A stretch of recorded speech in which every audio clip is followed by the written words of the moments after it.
Were there some names that you looked at and says, these three guys are as crazy as I am? At the time, I deal with what I've referred to as Goat Mountain.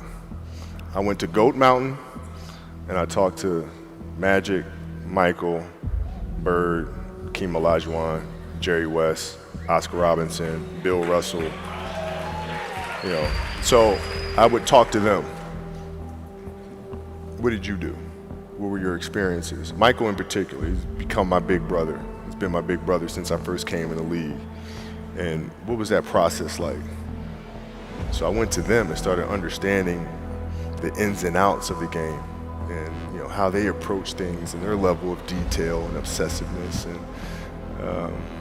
that's what I did.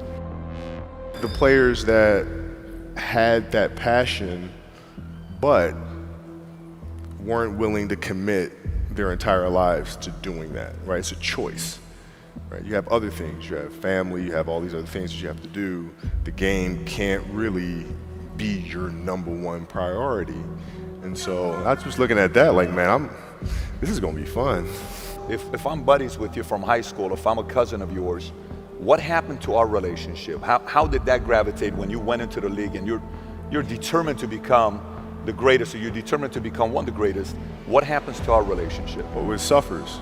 It does suffer. Oh yeah. Okay. Yeah. And you understood that. You were okay yeah. with that. Well, yeah. And the people that love you, like friends and family, like they know that about you.